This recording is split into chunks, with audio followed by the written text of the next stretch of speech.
Here with us now is Miss Alaska USA 2018 and National Ambassador for the National Alliance on Mental Illness, Brooke Johnson, and Miss Montana USA 2018 and Director of UGC and International Correspondence for the Queen Beauty Network, Dani Walker. Ladies, welcome. Good morning.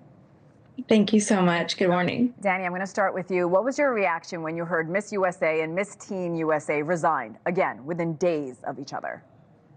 I wasn't surprised at all. I've actually been chronicling a lot of red flags within the organization and abnormalities since January 1st on my YouTube channel. And now people are finally starting to pay attention that things have been a little off with the resignations of these title holders. Dani, let me stay with you for a second because Miss USA social media director, this was big news too. Claudia Michelle was the first to resign. She said the workplace was toxic. There was bullying going around.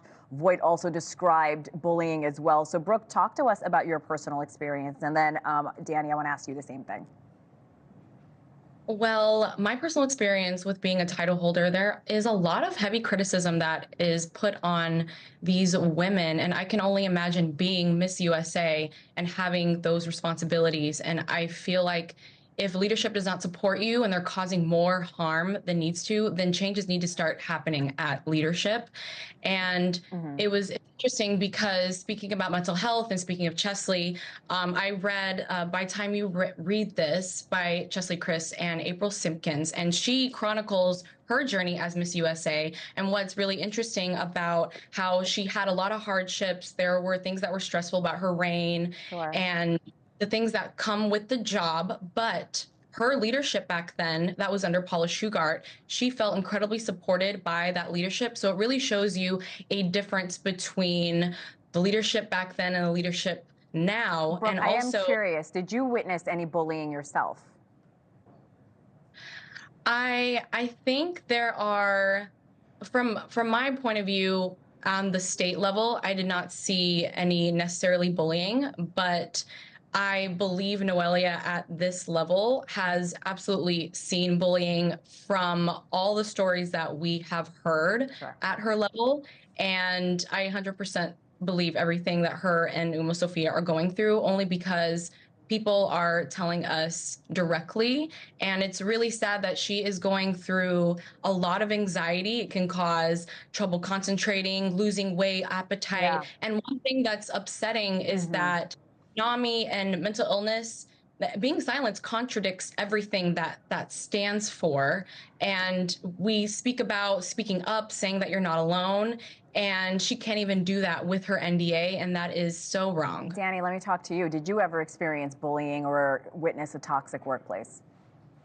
So I think it's really important to make the distinction between the bullying that all contestants face as title holders online, from social media, and from people who criticize pageantry.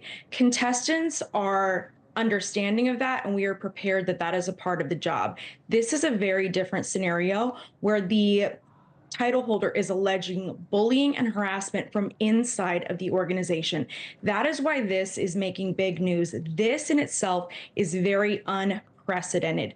In history, typically the organization is supporting its title holder throughout their year of reign and not adding more stress to that year of reign. Did you see any of that inside the organization, personally? No. So not within the organization from my experience, but that's because we had different leadership when we were title holders. This is a brand new organization.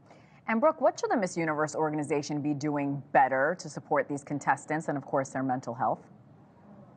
At the end of the day, their voices need to be heard. We have had so many women their year that are speaking up and speaking out for them. And that is why we're here today. Having anxiety myself, I know how it feels like to feel like you're being trapped. And it really hurts my heart that our Miss USA and Miss Teen USA have felt this for so long, for so many months, and they still can't really speak about their experiences. It's coming through other people. And I think there needs to be a change in leadership, and there needs to be reform in contracts. Dani, the first letter in every sentence of Noella Voigt's online statement spelled out, "I am silenced." There it is. It was very poignant. What do you think should be done next within the organization? I want to pose the same question to you. Yes, there needs to be reform in our state title holder contracts all the way up to the national level of contracts, as well as an HR department within the organization so that title holders feel that they can speak out in a safe space without fear of retaliation. And they need to have mental health services available to them as title holders because they're facing so much public scrutiny. And not to mention the cyberbullying that you mentioned a moment ago. A pleasure talking to you, ladies. Dani Walker and Brooke Johnson, thank you so much.